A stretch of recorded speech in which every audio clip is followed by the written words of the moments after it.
What's up, vintage lovers? Welcome to the Vintage Aquarium. I'm your host, Kate, a writer and storyteller with a passion for all things vintage. Each week, I'll talk with other sellers and collectors about their vintage passions too. We'll share tips and resources, and together, discover the stories and history behind our favorite items. It's time, so let's dive in.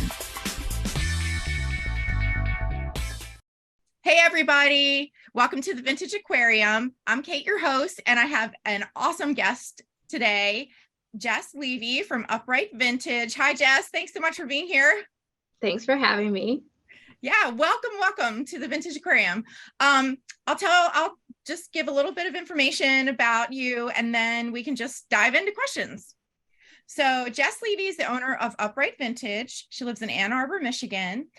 She is a self-described generalist, which I can completely relate to because I am too. She has a broad knowledge of vintage designers and aesthetics throughout different eras. She's a star seller on Etsy, and her shop is filled with curated barware, glassware, kitchenware, home decor, and cool vintage clothing. She's attracted to quality pieces that have really awesome patterns and excellent construction, name brand designers, and I'm sure she'll be happy to tell us all about that. So again, welcome, Jess. Thanks for being here. Thanks for having me. I'm really excited. Yeah. So you're from Ann Arbor. Have you always been in Ann Arbor? So I grew up in the suburbs of Detroit. So I've lived in Michigan for a long time. I've lived in other parts of the US as well. I briefly lived in like LA for an internship in the past. I've lived in Chicago. But at this point, I think the pandemic really prompted me to, just kind of think about like, where do I want to be? I love Michigan. There's so much going on here, and this is kind of, where my friends and family are. So really around the same time that I like started my shop, I like kind of moved back from Chicago and have been back in Michigan and recently bought a house for myself in Ann Arbor. So that's Congratulations. Thank you. So exciting. So is this part-time or full-time? Are you part-time or full-time Etsy seller? I would say I'm a part-time seller. I mean, I definitely devote a lot of time. So it feels like full-time in addition to my full-time job, but full-time I work in basically digital advertising tech sales at Google. So that is a very demanding and challenging full-time job that I think complements it complements a lot of the things that I do in my Etsy shop, but at the same time, I feel like my shop is a really good, more so like creative outlet for me, and as well as kind of just an entrepreneurial endeavor where I could be, working on something for myself and have like complete control over, what I'm doing and what I'm curating and, how much time I'm investing in it. Yeah, that sounds really cool. So there's a little bit of overlap in skills there, I can tell with, because it's so important to be able to market your Etsy shop. Yeah. I mean, the irony is I don't actually do that much. Like, I don't really do any advertising for my Etsy shop. Whereas like everything that I do for Google and is like within the realm of advertising. But I think when just thinking about like the principles of e-commerce, that's kind of where there's a lot of overlap, and just thinking about like, business practices and like what do customers want in terms of that experience, what is going to make them more likely to buy psychologically, and how do people really, like what is our online shopping experience like? And what do they expect, and how can we make that better and be more elevated and curated so that they're more likely to, purchase from your brand, as well as like, potentially pay more for an item because it's from your brand. Yeah, those are things that all of us are striving to do with our shops and our businesses, whether we're on Etsy or we're on eBay or we're selling in person. So that's really interesting that you have that knowledge. I think that's really great. So maybe we can like back up a little bit. You can tell me how you got interested in vintage. So I would say I really grew up interested in antiques, like going to antique shops with my mom. Didn't do a lot of thrifting with I wasn't like raised to go thrifting per se. I got into that more so like in college and kind of like my 20s. because like, I mean, the town that I grew up in didn't have any thrift stores. So like, that just wasn't something that like my family even really knew about, I think. But I grew up going to antique stores and collecting. So I feel like that side is kind of like, has been instilled in me like forever. So I definitely have that like collector's instinct. And several other family members also have that instinct. So, and then I would say like, kind of always tried to I tried to keep it in check for a long time. Just moving around throughout my 20s and having different jobs and moving to different cities, like, it doesn't really make sense to be accumulating so many things. But then like going back to the pandemic, like I was just really like my dad had passed away around the same time, and everything was shut down. So I really like just was looking for comfort and like things to do, but also just like allowing myself to do whatever would bring me joy. And so I really like just allowed myself to dive fully into like, thrift stores, antique stores, and became just like obsessed and really dove headfirst into like researching things, understanding a lot more behind the history and context of like different designers and styles, as opposed to just like, oh, this is kind of cool, I like this, but like being able to like learn enough to identify things better. And it kind of like prompted me to, I mean, I don't know, like I think having like a vintage shop is something I'd always wanted to have, but like always felt a little bit maybe imposter syndrome or like insecure about like, oh, like maybe I'm not cool enough to have this, or other people can have this and but like not me. But then I don't know, just something clicked where I was like, I can do this. If other people can do this, I have good taste. I can definitely do this. So just, For sure. pull the trigger and open my shop, and it's been great ever since. Oh, that's so great. So I'm sorry to hear about your dad. And I know that's like, I lost my dad too. Yeah. And I think that like when there's sometimes when things like that happen in your life, you do have a big shift, and you kind of take a little inventory of what's happening, what you're spending your time on. And you do kind of, tend to look for things that bring you joy. And so that's really neat that you found the vintage to be one of those things for yourself. So do you collect as well as sell? Yeah. Yes. Yes, I heavily collect. I would say I love collecting as much as selling, and I like to sell so that it continues to fuel what I like to collect. And now having my own house, I would have like even more space and like free reign to be, I think, like, collecting things and decorating the way I want. And, just having that freedom has been so nice. So yeah, I definitely love to collect different things, and I kind of like get obsessed with different things at a time. So yeah, I've gone through a lot of different phases of things that I'm like, interested in.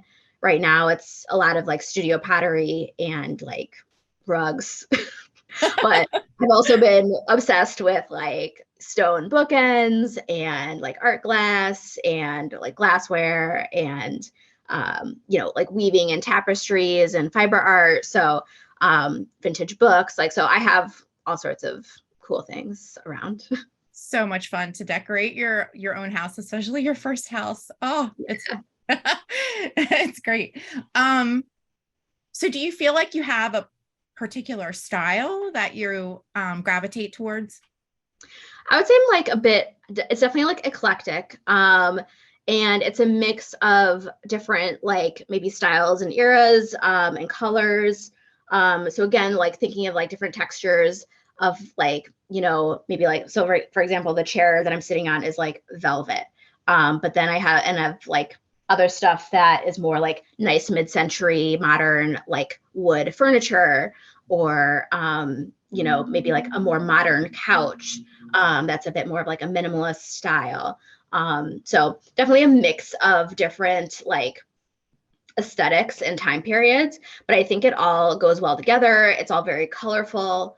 And it's really just things that like bring me joy, and I love that like when you're like, so much of the things that I have like have a story behind it. I mean, I think that's what a lot of us like to, when it comes like those of us who like to thrift or go to estate sales, or who are collectors, there's often a story behind how you found a piece. Mm-hmm. And so that attaches more meaning to that piece as opposed to like, I just got this at Target and it matches whatever I have. Like, this is more like, okay, this is there's like, a whole story behind like my trek out to this place and digging around for this thing and, maybe battling for this like thing that I found, or the pure like happenstance of like encountering this thing that you weren't like going to go to, or that store, that sale that day, and then you just like come across it. So yeah, I don't know, I guess I'm a bit of an eclectic maximalist, you could say.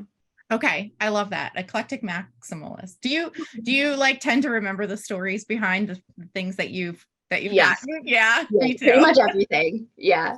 Right. I know. I can just kind of point like where that came from. Yeah. I can remember all those things. I can't remember like to where I put my keys, but right, exactly. And I think that the thing is too, like it makes it kind of like tricky in this sense that like I want to start being able to like hire a helper, but I feel like at this point, the way I've been keeping track of inventory or like have like my own system is like a little bit based on the things that I understand or that I remember where I got that or where I put that. And it's not necessarily a system that would translate to like someone new. So I'm trying to figure out like, how do I create better systems as opposed to just like, oh, I remember that I got this thing from that place, but and that's how I like mark it as opposed to like having a SKU or something, Yeah. Yeah. Well, I think, not everybody has like a SKU based system. I mean, I have so many things, but I don't use a SKU based system because my brain doesn't really work that way. It works like the same like yours. Like I remember where I got it. And I tend to just like make labels and stick them on things or, whatever, write on it until it comes time for me to like photograph it and then package it. And that's just how I do it. But yeah, I mean, goals, right? Right. Goals to be that organized. Yeah. So what do you think? Like, I mean, so we talked about, you have eclectic taste and you're kind of and you're generalist. So like, let's talk a little bit about what that means, like in a broader sense, right? Because a lot of people, they specialize in one or two areas. They have a really deep knowledge of that. To be a generalist, you need to have a little bit more of like a broad knowledge base. And then you can kind of like dive deeper into like certain areas if you feel like you want to do that. So what are some of the challenges or like some of the things that you love about being more of a generalist? Yeah. So I would say like one of the things I love about being a generalist as opposed to like maybe niching down so specifically is like, I mean, for one thing, I think it's helpful so that I'm never like really pinned down or feeling constrained when it comes to sourcing. I feel like sometimes like people who like really have defined their niche and are very like specific in what they sell and what they want to sell, like that's great. But I also hear complaints sometimes of like, I'm just not finding the inventory that I need. Maybe like their typical sources have dried up. And especially like in this time where like it sounds like a lot of people are often complaining about like there's just more and more people like thrifting, more and more people reselling, so like there's just less in the thrift store, air quotes.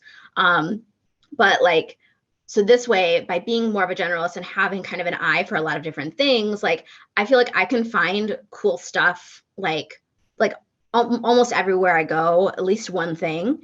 And I don't ever feel like there's like a lack of things that, would be desirable or worth reselling. There's always like more stuff to find if you know what to look for, at least a little bit.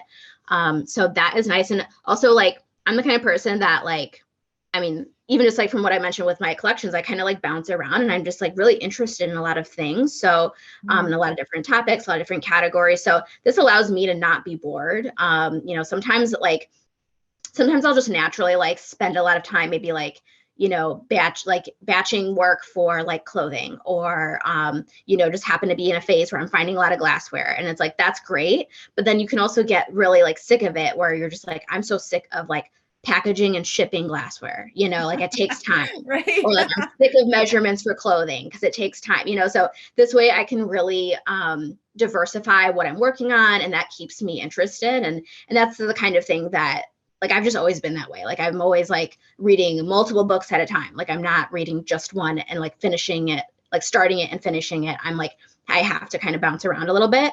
So I would say that's kind of like the benefit of that for me.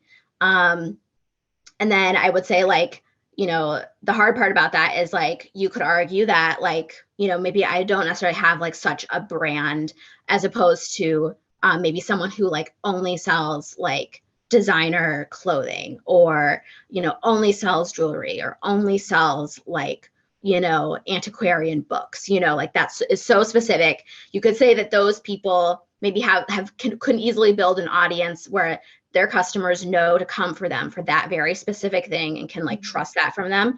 Whereas I'm a little bit more all over the place. But at the same time, like, I think there's a lot of really successful sellers out there too that are generalists, and they just have like an aesthetic that I think is identifiable, but they sell a lot of different things with it in categories within that aesthetic. Yeah. So yeah, that's a good point. Having an aesthetic, point of view, I think. And like when you're curating things. So do you hit like every department in the thrift store when you go? I do. And it can take a while. I would say, luckily, I've gotten faster at being able to go through all the different departments, like, since I've started my shop. Like, I've definitely become better able to like quickly scan through things, or have more of a system for how to what to hit up first, and like how much time to spend in certain areas, or which ones to do twice. Like, so, because yes, I also go through some of them like multiple times or from different directions, just in case you didn't see something from the direction that you like originally walked down that aisle.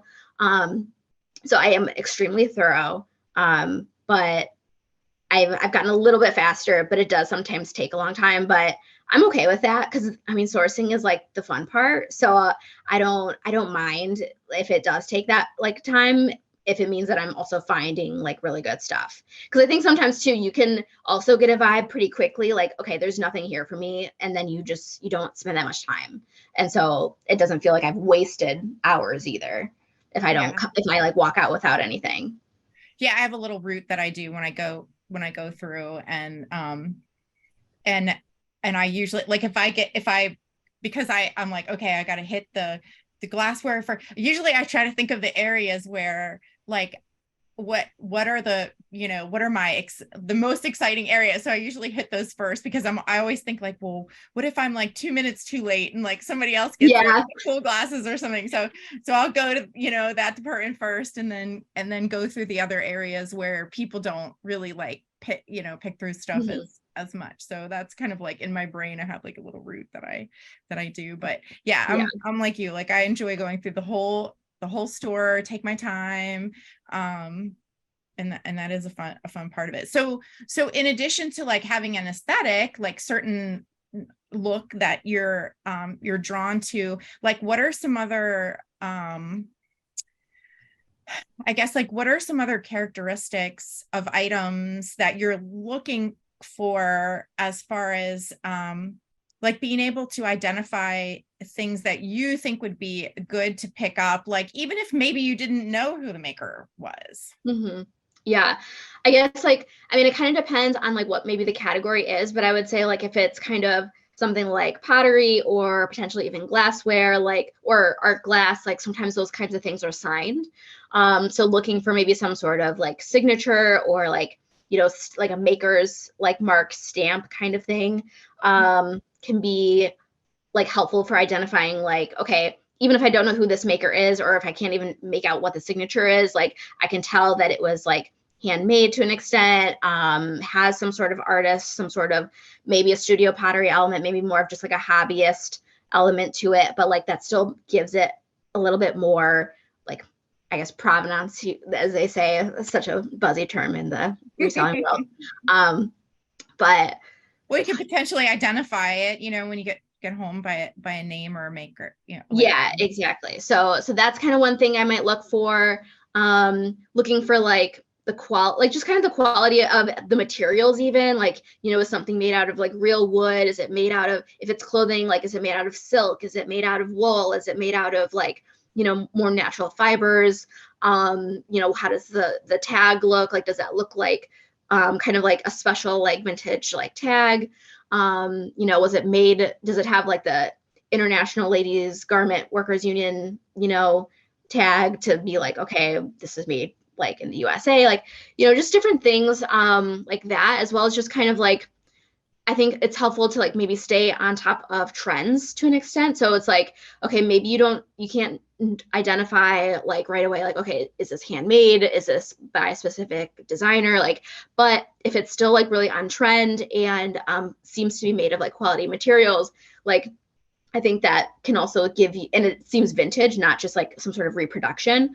I think that can give you a reason to still pick it up and, you know, invest in it now and do the research at home and like have enough ways to describe it that someone will still be able to find it and purchase it. You know, just kind of going back to, you know, how search engines work. I think, you know, it's useful to like, since I am primarily selling online on Etsy, which is, you know, a search engine marketplace. And it's like also kind of the results can show up in Google search as well. I think it is important to think about like, is this going to be easy for me to describe? Like, are there different ways and keywords and terms that I can use to describe this item that people might be searching for, or potentially different ways that people might use this item that I could use to describe it? So that kind of helps you with more coverage in terms of you know, people being able to find your item, because you might have a super cool item with great pictures, but if you don't like use any keywords and you don't have a description and you don't, you know, include that stuff, then it's going to be really hard for someone to find it just in the e-commerce marketplace, the way search engines. So you're already thinking about that when you're while you're sourcing. Yes. Yeah. That's really smart. That's a smart way to do it. I do know that one of the areas you specialize in is glassware. We talked about this a little bit on our in the past in discussions that we've had. So I'd love to know like what it is about glassware that you really love in particular, and what types of items that like you include under this category, because originally I was a little confused about like what, you know, glassware could mean, because well, I mean, I guess it could mean, you know, a lot of different things, but you sort of have an idea of like what glassware is to you, right? Yeah. So, I mean, to me, like so there's like, you know, glassware and barware and stemware, like those are kind of like some different terms that I would say like all relate to this, you know, like vessels that you would drink out of, you know, and you would like have some sort of like water or a cocktail or wine or, you know, something like that. And potentially there's different shapes meant for different drinks or different part of a meal, like originally back when, you know, people were, you know, kind of sticking to like that kind of etiquette. And then there's other types of glass, like there's maybe art glass, which could be like maybe a vase that is like maybe made from in a studio, maybe that's signed or something, or just other types of like reproduction, you know, glass, but like that could be like a vase, or it could be like a cool, like maybe just like a sculptural abstract thing. So those are all glass. But those, and then, you know, there's definitely glass, like milk glass, like kitchenware and, you know, casserole dishes and different things like that. But glassware, to me, I refer to it more as like drinking glasses. Yeah. Entertaining. You have a lot of knowledge in that area. So I found that to be really interesting to think like, that people are interested in buying like secondhand glassware on Etsy, and it goes for really good money. So, I mean, why do you think that there's been a resurgence in, because I mean, for a while, like everybody, I don't want to say everybody, but I mean, the trends like come and go, right? So you have this real interest in entertaining where you need to have a different glass for every type of, you know, like you were saying, like every type of drink that you have a wine glass, you have a water glass, you have an iced tea glass, you have, you know, your aperitif glass and all of those things. So that kind of, you know, sort of faded out of fashion a little bit, but it seems like some of it's coming back now. Like, what have you noticed with the trends? Yeah, I would say definitely, like I feel it probably stems from, okay, well, to be fair, I wasn't selling, before the pandemic. Like I opened my shop during the pandemic. So like, to be fair, maybe this is a trend this has probably been going on for a while, but I definitely think just based on like, living through the pandemic and like conversations of like what I was like, reading online of like just kind of cultural pieces. And then like, even Etsy publishes trend reports and kind of like, the uplift in like, increased searches for certain categories or keywords. So we are seeing that with, things like glassware and different entertaining, hostess kind of categories and objects. And so like, I think it really, being at home and alone for so long, I think people really had a desire to, not only like improve and upgrade their space physically, like all their home decor and all their, maybe their kitchenware, but like really just kind of aspirationally, like thinking of, the times where you can be with people again, like wanting to be social, wanting to be with friends and family, and wanting to have people in their home, and entertaining for them, and like having dinner parties or having people over for drinks, especially if people have just been like, spending 2 years, like, redecorating, and doing home improvement projects. Right. So like, I think there's this aspirational element to it, of like wanting to be with people again.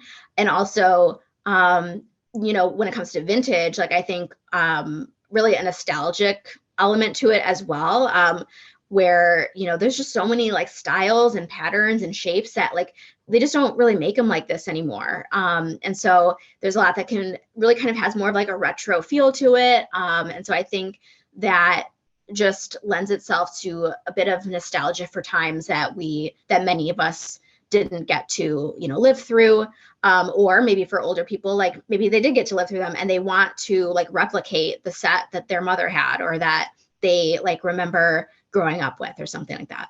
Yeah. So we're ready to entertain again. Yeah. And that was, that was actually something I was going to ask you, was like why you thought that people were looking at vintage, like what the characteristics were of vintage glassware that makes it so desirable. Yeah.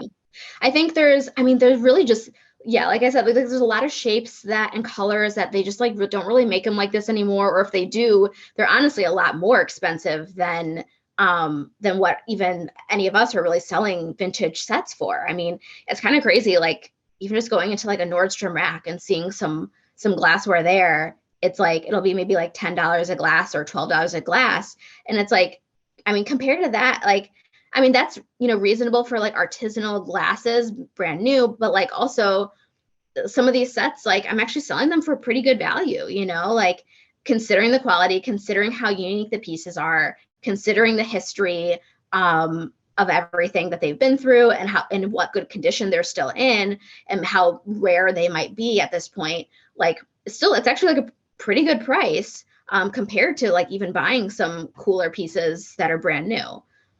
Yeah, that's a really good point. And I do think that there are a lot of designs and patterns and things like that that just aren't really available. I mean, I think about too, like some of the nicer places where you could go to buy glassware, like Pier 1 imports. I mean, they're gone now. So Yeah.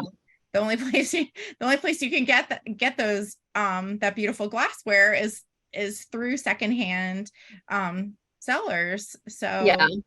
and I do think that there's also something to be said, obviously, for the durability of glassware and the longevity of it, right? I mean, if it's not broken, usually it's super usable. It's in great condition. You can't ever tell how old it is unless it's dated, something like that. So that's something else that I really love about it. So, what kind of like we've talked about like glassware in general, but like what kind of eras or designs or things like do you particularly like?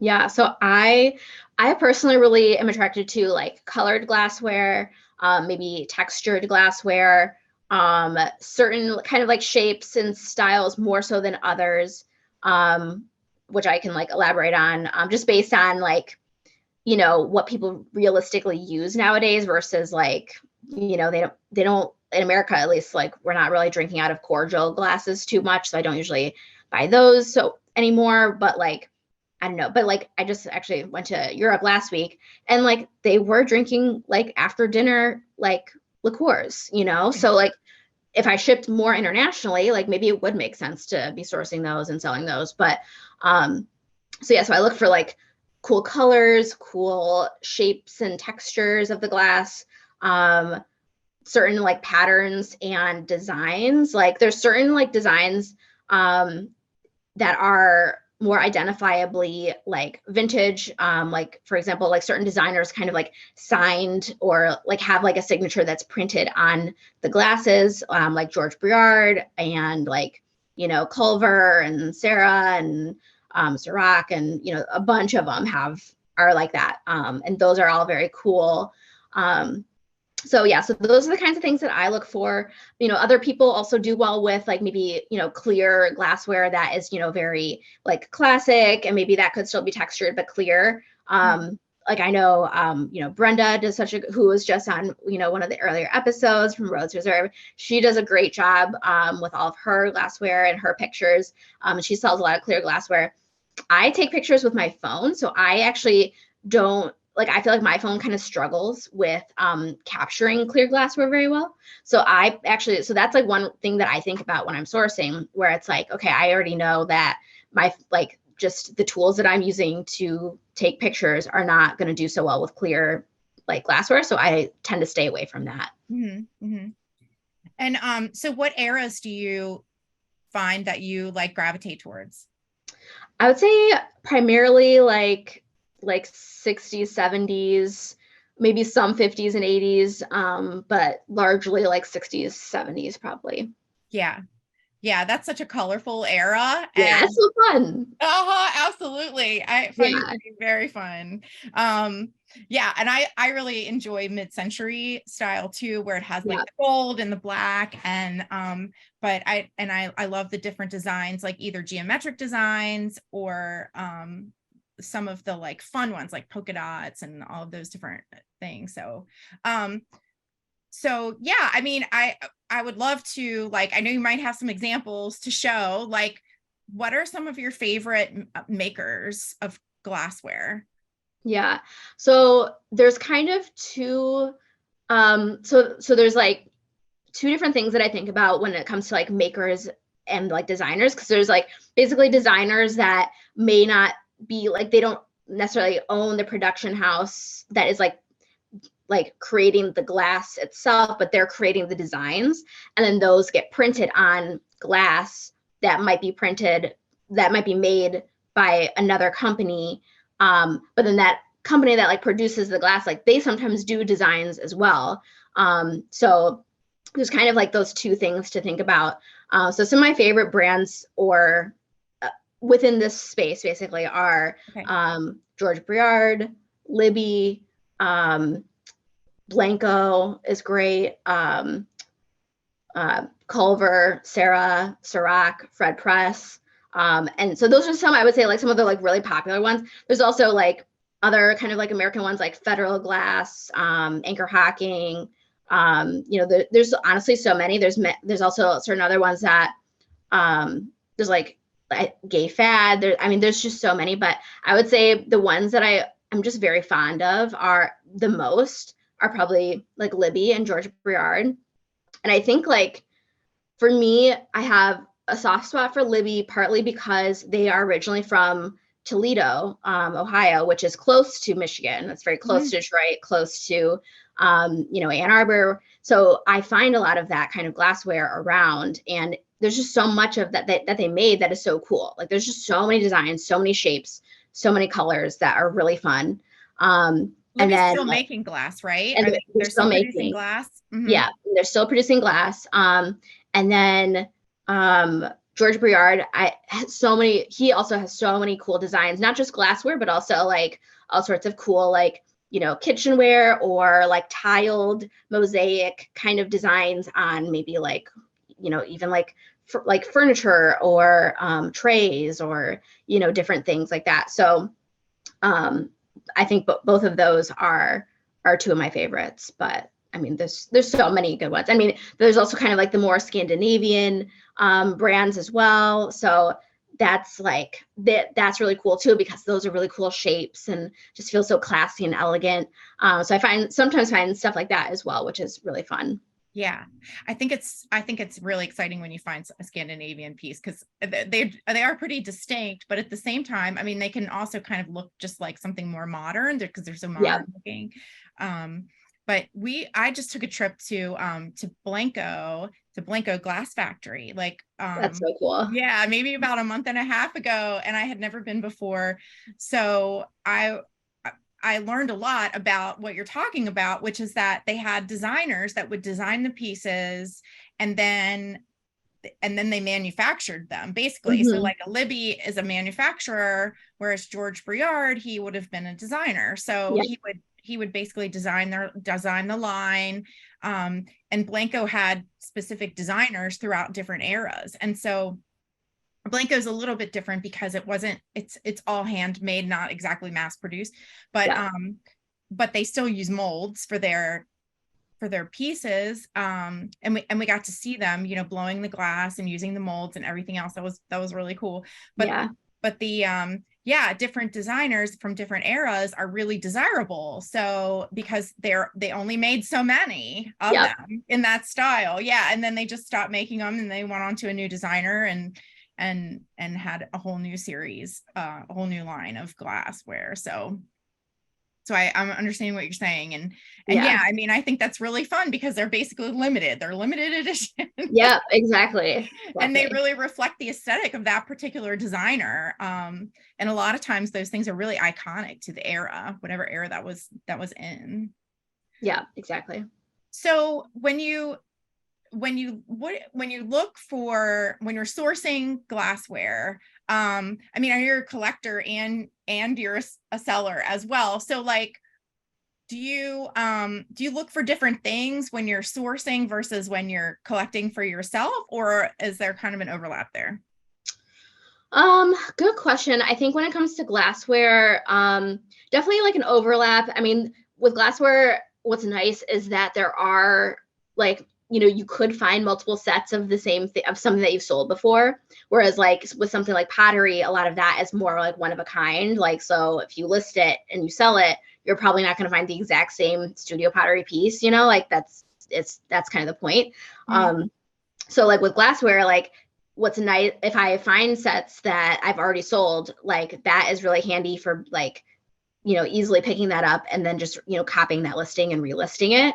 And then I guess like when it comes to glassware for myself, like at this point, I don't collect as aggressively as I was when I first started my shop for glassware, just because I already have a lot. Like I have more than I could possibly use. And I have a lot, like, I mean, I have like, you know, a lot that I use myself, like for everyday glasses. And then I also have like a lot of different sets that are all sorts of different colors and shapes and, you know, designs on this like very large, like shelving unit that I have. So on display. So that's kind of, I think for me, being able to like have my own place and like have it set up where I can physically see like, okay, I don't need more of these, like that. I think that helped actually get it out of my system a little bit.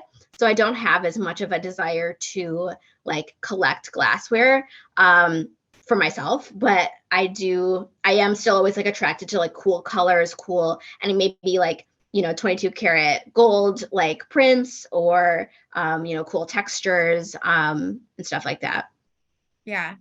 Yeah. I think I could see on your Instagram page, I saw your shelving unit on your Instagram page, which is great. And then you did a little video to kind of show some of the glassware that you had on there. And so I could definitely see your aesthetic, and I can also see it when I look at your Etsy store too, the different kinds of things that you're interested in. And so do you want to talk about like some of the pieces that you have, like if you wanted to show some pieces and talk about some of the characteristics? Yeah, so I've assembled some here that I can kind of show to like the camera that are just like examples, I would say, of some of the things that we've been talking about. So For example, this is like, the brand is like Sarah or Sarah. It's one of those things, some of these brands, like I only read about them, or like I don't necessarily hear them, like people talk about them so much out loud. I just like read about them, and it's like in the online community. So I hope I'm pronouncing them right. But there's like a tiny signature right there. And then you can see the pattern is like, gold, this like 22 or 24 karat gold, like overlay, a little bit textured. The shape is like called like a roly-poly glass. So this might have, like bourbon or some sort of, drink like that in there. This is more of kind of like what would be like a pressed glass, like in a mold kind of style. So you can see, I don't know if you can really see there, but like you can feel and see when you have these in person that there's like the mold lines where they, use the actual mold to put it together, which like is not the worst thing in the world. Like, I mean, like the cool thing about some of these like more like molded glass pieces is like, I mean, they just have like really cool texture to them because they're made in these like very pressed, molds. So like these can feel very like regal, kind of more of that Hollywood Regency vibe to it, which is very fun. And I think, there's really been a resurgence in, the desire for colored glassware, really bright glassware, bright tablescapes, and, very specific colors like that. So these kinds of glasses can be really fun. I can see with the color and the texture that would make a real statement on your table for sure. Exactly. And I think people also like them for like even weddings, things like that. Like people really like to have, they'll collect and source like different styles of like vintage glassware in a certain color, color story for their like wedding party kind of thing. Okay. So they can mix and match then different pieces, but in similar color. Yep, exactly. So this would be like just, kind of like a rocks glass or like an old fashioned glass. Signed George Briard on the bottom. Yeah. But you can see, and so this has, like the gold overlay. But you can also see that like, okay, this was clearly like a printed design because like here is where, the print overlapped a little bit with like the, so they like kind of did it all around. And then right here it overlapped. So, so I have these in this shape. I also have them in like the taller, more of like a Collins glass shape. And so those are nice. And then like just a note for anyone listening who isn't aware, like, when it comes to like, treating your and cleaning your vintage glassware, you don't want to put it in the dishwasher, especially anything that has the gold on it, because it will come off. Even just by hot, like washing it in like super hot water or letting it soak in super hot water, it can come off in just hot water like that too. So definitely be careful when it comes to, cleaning and protecting your vintage glassware. And then this is like one of my favorite like shapes and sets that I have. So I have this in like 2 colors. I have this also in like a really dark smoky brown. This is more of kind of like, the brand is like Gorham Wrights Art. Hopefully I'm pronouncing that right as well. But it's more of kind of like that, like European, like German modern style. I think it's West German. So it's kind of like a little bit more of a geometric shape to it. You can see here, and just the way it like curves like that. And so even the modern stem, like the stem is like kind of a weird like little, I don't know, like almost like a funnel shape. And then here is like the matching coupe glass. Oh, look at that. Yeah. So that's really fun too. I love when I can find like matching, like the different, shapes as part of the same set. So that's always really fun. What would the, sorry to interrupt you, what would the coupe glass be used for? How would you use that? I mean, you could make like, I think like a lot of like, gin drinks tend to be in coupes. More modern drinks with gin often use like egg whites. So like maybe something that has like gin and egg whites and stuff like that kind of thing would probably be in there. Maybe champagne you could use in a coupe as well. But I'm not like the irony too is like I'm not even like the biggest drinker, so I haven't necessarily studied like all of like, okay, this is the exact drink that you would do in this glass. But it's funny because some of them, if you were to look up like the old catalogs, or like, you know, the original box or something for some of these sets, it'll have like, you know, the different shapes and the different things that came in that collection, and like how many maybe ounces they hold and kind of like what they call it. So like, for example, like this is part of like the like Libby accent collection. This is like, you know, I use this as a large water glass, but it originally had like, I think it was called like it's called like a flat cooler or something glass. And then they also had this, which they called the footed on the rocks glass. And then this is the on the rocks glass. So like there was just so many style, like you could make different drinks, like literally they could have like a specific glassware shape that was really only meant for like one drink, you know, or like, so I don't know, it was just kind of funny to me, but yeah, I think such a variety. I think if you really wanted to, you could use anything for anything that you want.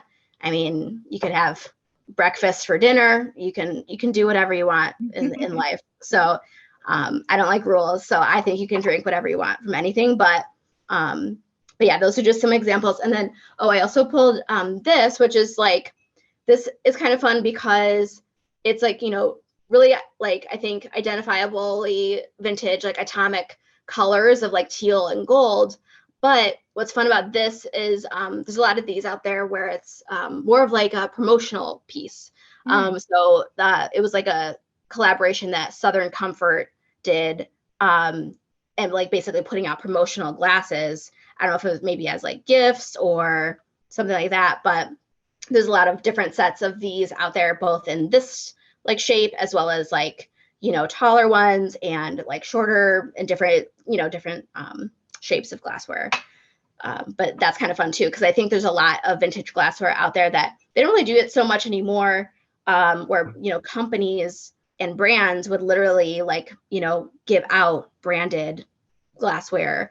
I actually sold a really cool set of Merrill Lynch glasses that were from this, I think, I forget what the actual date was. We kind of narrowed it down based on what the logo was on the glass, but it was like a very cool, like illustrated design of like, you know, a bull fighting a bear. So it's like kind of like, you know, meant to be like the stock market, I think, but it was like a very cool like 70s design on these like very limited edition glasses. And so those sold for really good money. And that was just like a very cool special set that, you know, a lot of brands and companies don't necessarily put out. They don't go through the trouble to put that kind of promotional material out anymore, or like gift. Maybe I think that was probably like a gift to people that worked there at the time. So yeah, it seems like a lot of companies don't necessarily do that anymore.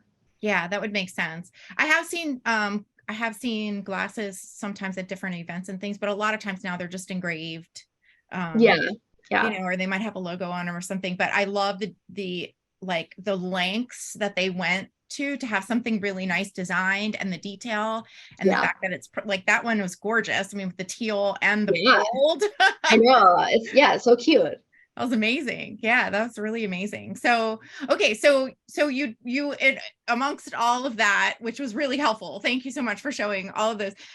You mentioned about washing glassware, about cleaning glassware. So how do you clean your glassware, since you can't put it in the dishwasher? You don't want to use too much hot water. Like, how do you care for your glassware?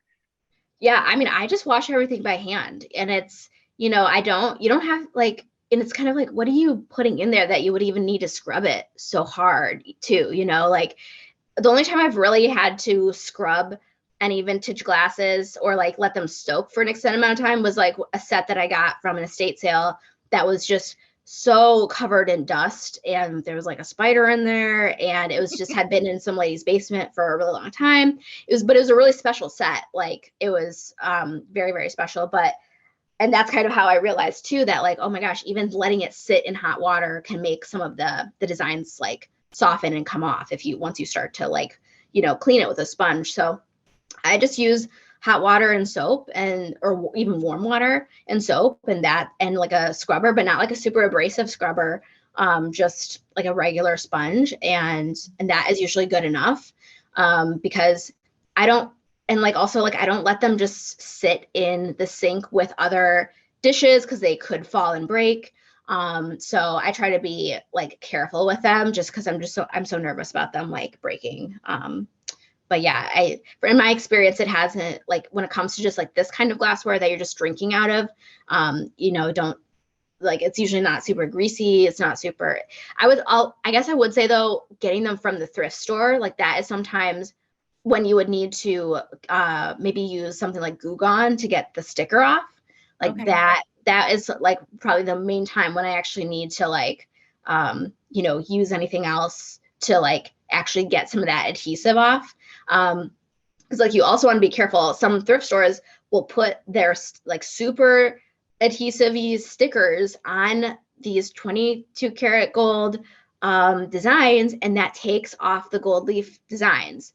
And that is such a bummer when that happens. Or they might like put it right on, like if there's like maybe a maker's like sticker still on there, which is hard to find, because that implies that like, people probably never even used their precious, beautiful glassware if it still has like the actual like stickers on it.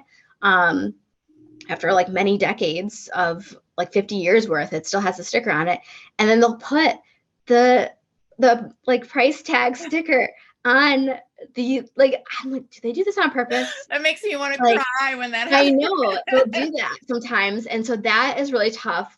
And sometimes that ruins it. So, but I have heard sometimes that like maybe you could try using Goo Gone or other like ways to get that stuff off, and do that and let it sit a little bit before trying to take it off. And maybe that will prevent some of the stuff from coming off. But I don't know. It's a bit of a risk sometimes. Yeah.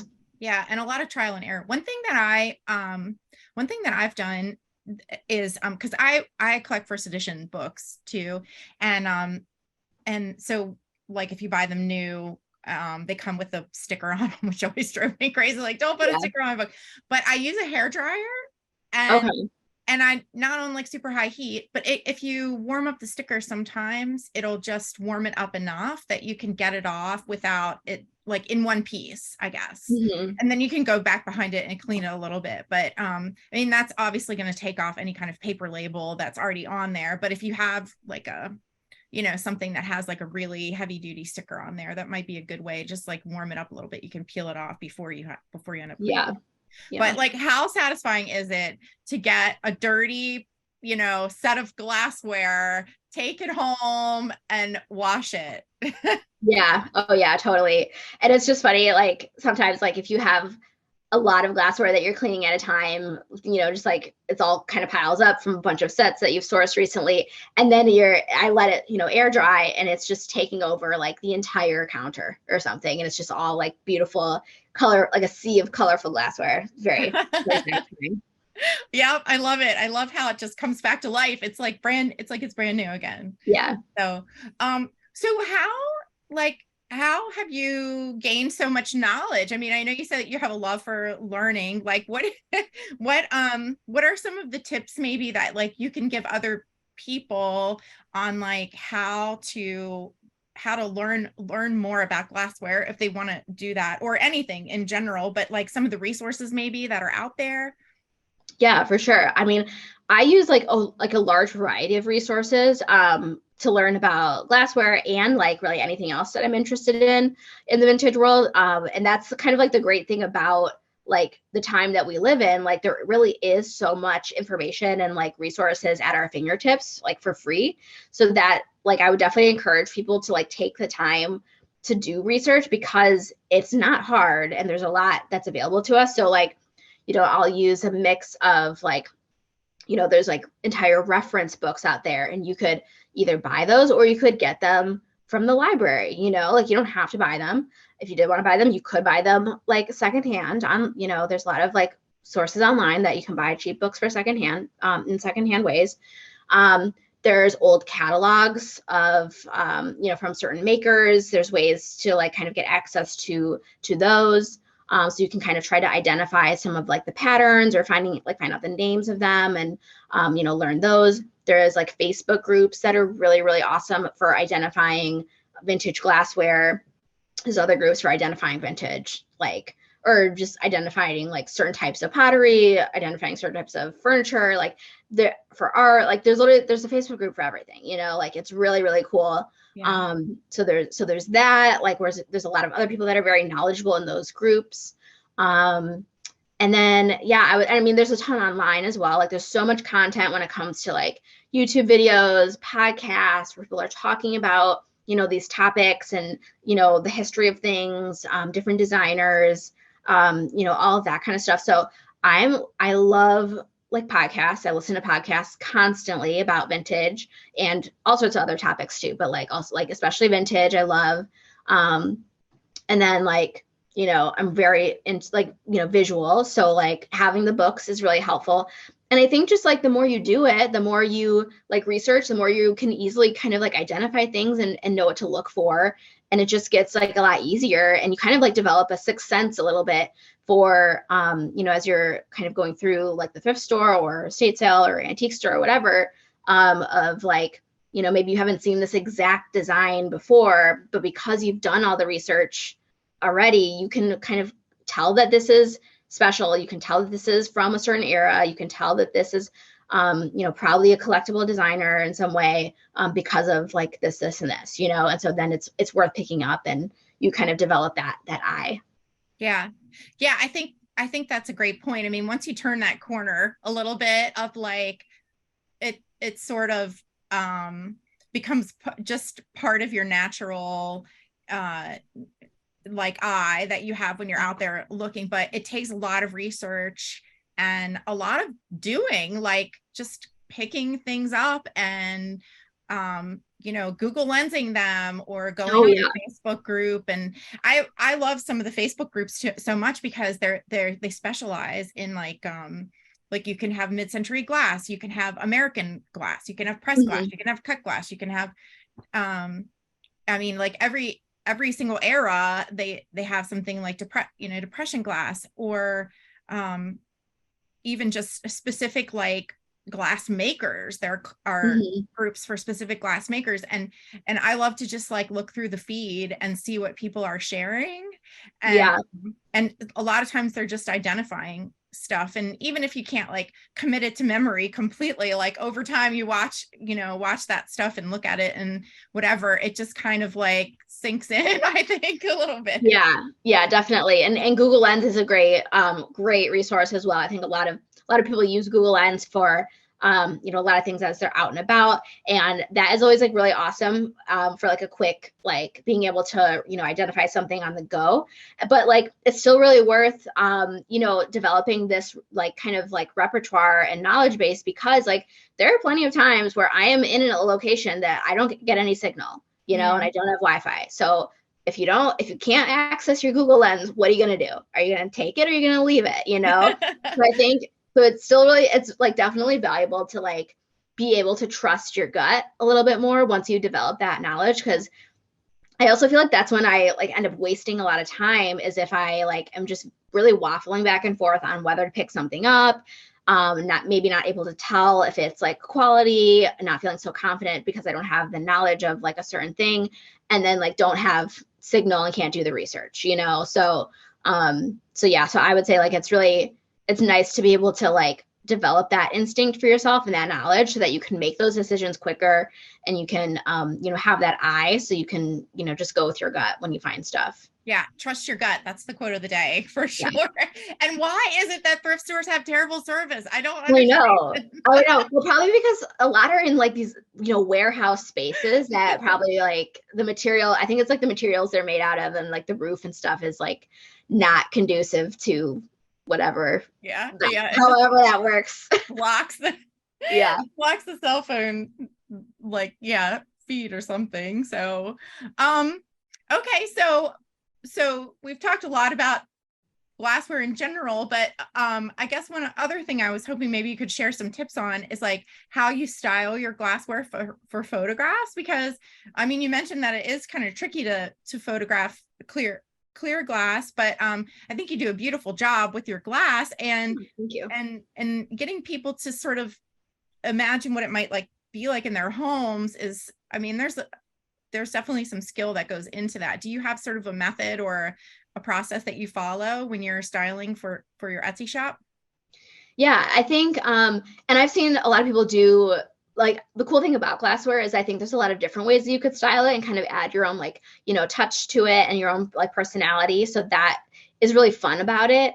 And I've seen like so many other people have like maybe you could create like different like moody pictures with the glassware depending on your lighting and depending on your setup in the background and the way you're styling it. So there's so much that you could like do with it, which is great.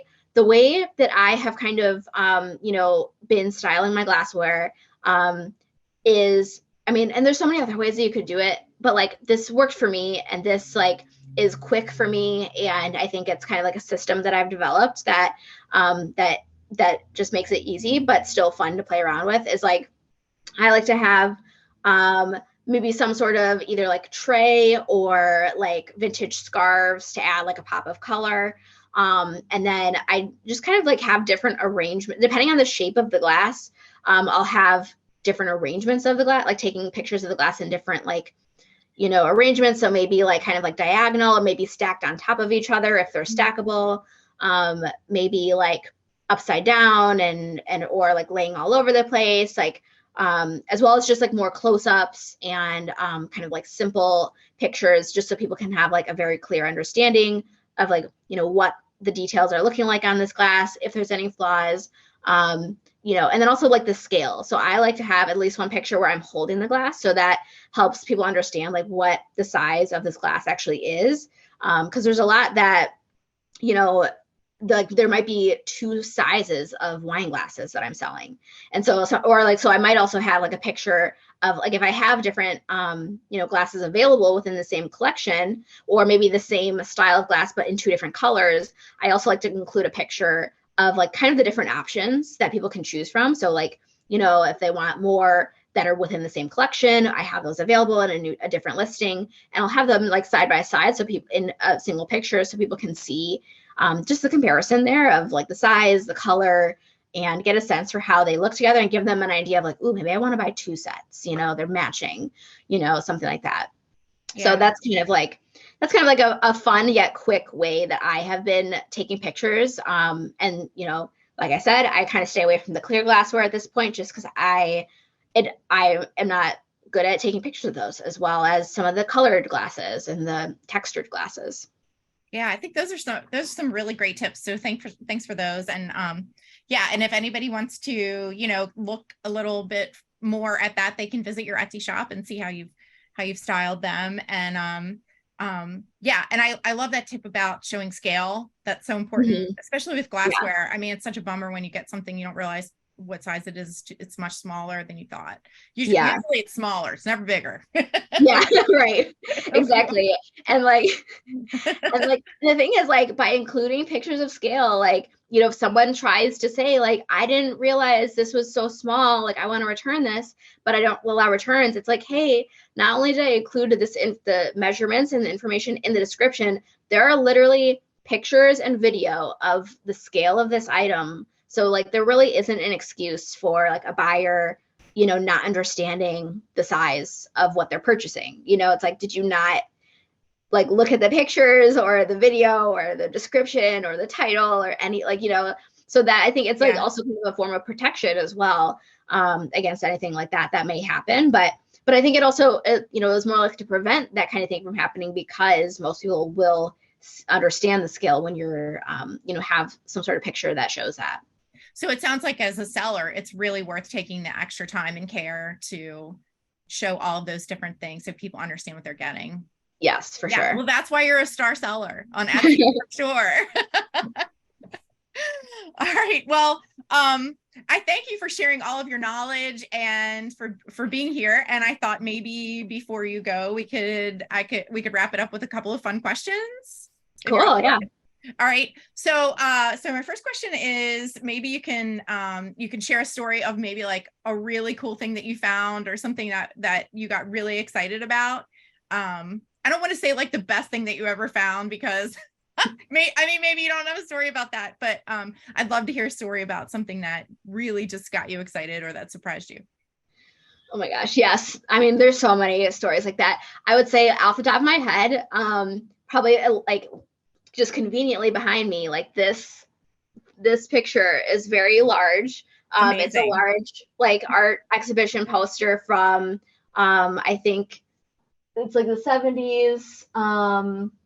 That's a like a German art poster, but it's a French artist, John de Buffet. Hopefully I'm pronouncing that right too. I could be butchering all of these No, you names. got it. You got You know. it. But the poster itself is really cool. It's really a large size. It's framed. And so I got this at like basically I got this for a really good price considering all of those things. But also like just it was one of those examples of like, you know, it was a weekday, wasn't really supposed to be like going out to anything, but I just wanted to. I just saw this and was like, oh, I'm gonna like kind of sneak over to this thing like on my lunch break or whatever. And like during the pandemic, it was like a few years ago at this point, or maybe a couple of years ago, and like kind of like drove out to a location to get to like what was listed as like an estate sale. It was on like estatesales.net and it was listed as like a warehouse sale. So there was a ton of cool art. And honestly, I probably should have bought more art, but like a lot of it was kind of pricey. And like honestly, now that I'm more familiar with the company that you know, like was hosting the sale and what warehouse it was, they are a very well established like upscale like vintage designer like brand or like kind of like consignment shop, I guess you could say, and like auction house a little bit. So they like everything they sell is very expensive typically, but really cool stuff, like really cool furniture, really great condition, amazing art, amazing, every single thing is awesome from this company. And but I wasn't really familiar with them at the time because I was still kind of new, and just came across this like for some reason this was really on like super sale. I don't know how in the world it was still available. And I didn't even go on like the first day of it or anything. And I just like kind of went and it was there and it was like it was a great price for this piece. And so I got it and I was like, silly me, I was like on the fence about it. Now I'm like, how I should have like ran, you know, like luckily I got it. It was fine. I didn't have to like beat anyone up for it. But I'm just in retrospect, it's like, no, this is a really good piece. Like, don't like second guess when you just, especially with art, like you should always just get it. Like if you have a gut, like attraction towards a piece of art, just get it and figure it out later because like you can't like replicate that. You're not going to find it again. Art is like really special. And I just think like, if you're excited about something, like you should just get it. And yeah, there are plenty of pieces of art that I've like left behind at places. Maybe if I was like traveling and I just didn't know how I would ship it back or, you know, whatever. And I like literally, or like early days when I wasn't really established with my shop and I was like, oh, I don't need this, like whatever. Those are the pieces I still think about, you know, the ones that got away. So if you like the art and you're excited about it, just get it. Like, you know, fuck it, just get it. Yeah.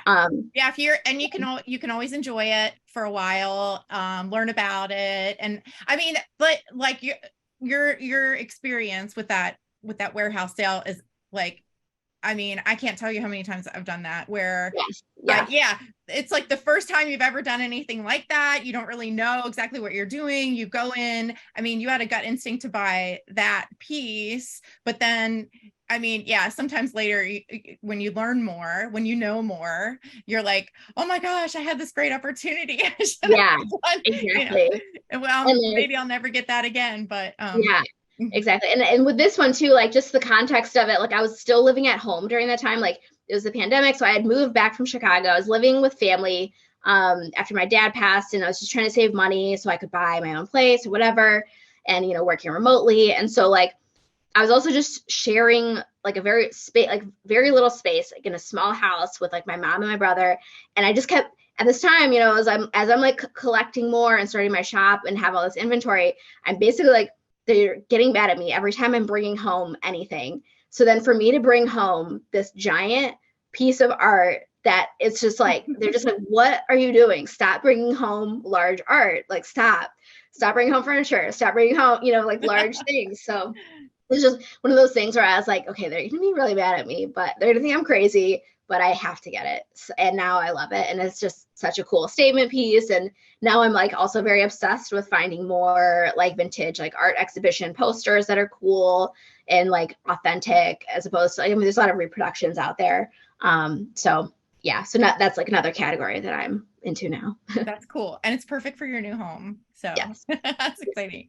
All right. Question number 2.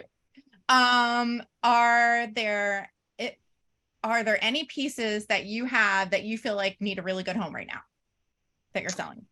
Ooh, yeah, I mean, all of them could use a home, because if I'm selling them, it's kind of like, well, they're not going to stay here forever, or I'm willing to part with them, I should say. So I would like them to find a new home.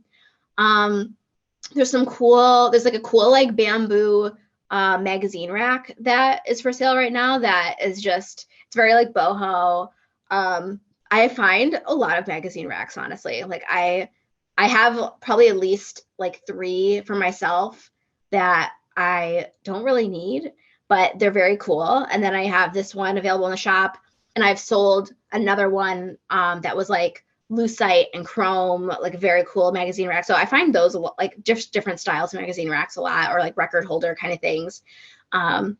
So that's available. A lot of really cool, nice coats and sweaters. I mean, living in Michigan, I find a lot of that kind of thing. So that is always really fun, even though I know it's not like in season right now. But the quality of like the coats and sweaters that I find is really great. So that's like a big thing that I sell, even though it's like not in season. I believe in listing that kind of stuff like all year round. Yeah, I saw that you have a really cool Penny Lane style coat. Oh yeah.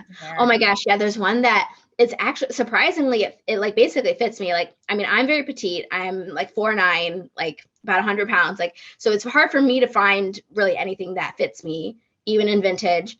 And so there's like one coat, it might be the one that you're referring to, that is like, kind of like, it just reminds me of like Dr. Zhivago or something. It's very like, it feels like a very like snow princess, like Penny Lane kind of coat.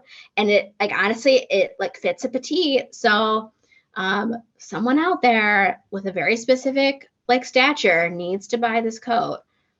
Yeah, that's it's pretty awesome. I'll say. Yeah.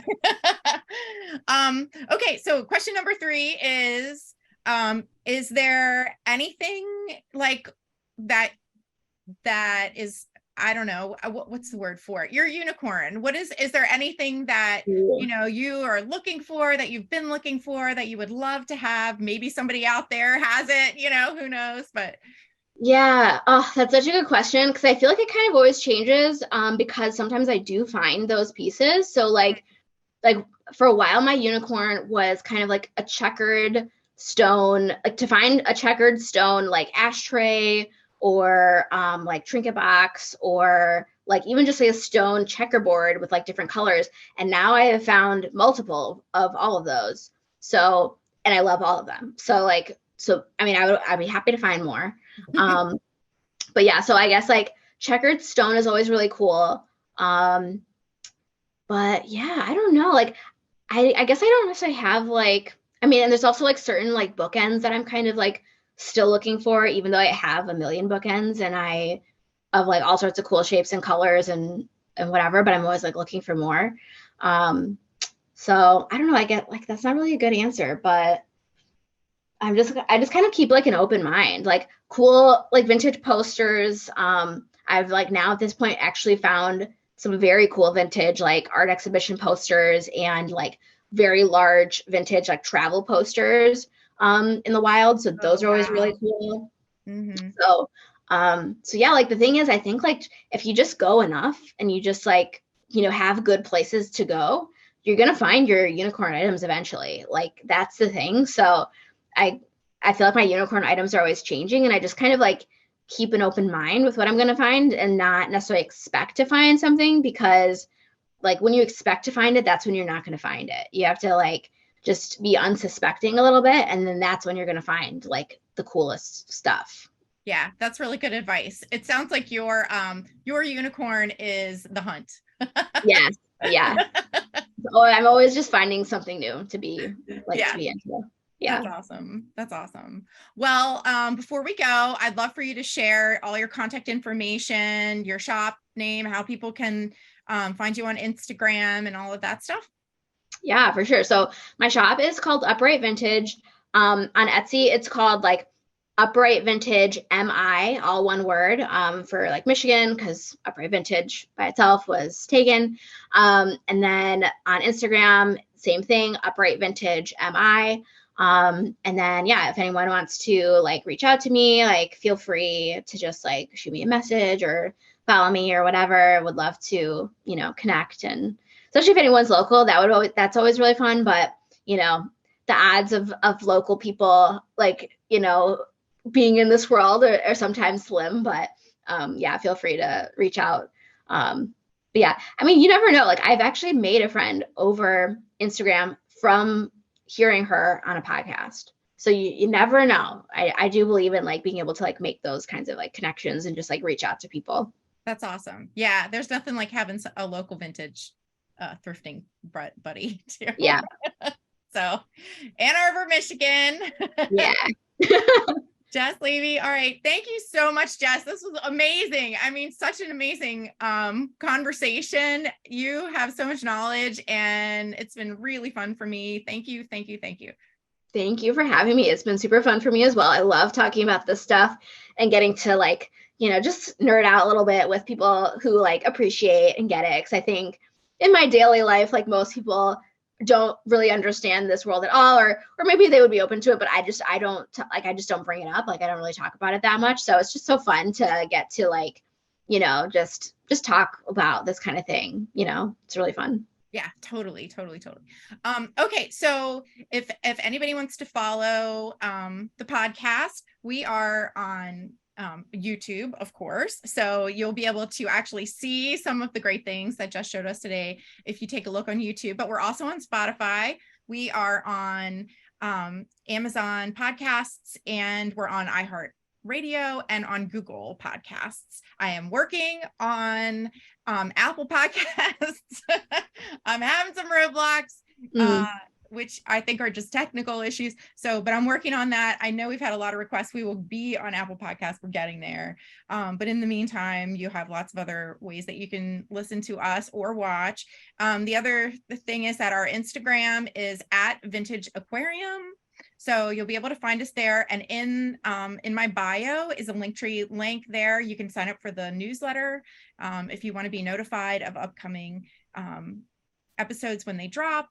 And also just for more resources, tips, and to find out a little bit more about our different guests on the episodes. So thanks again, Jess.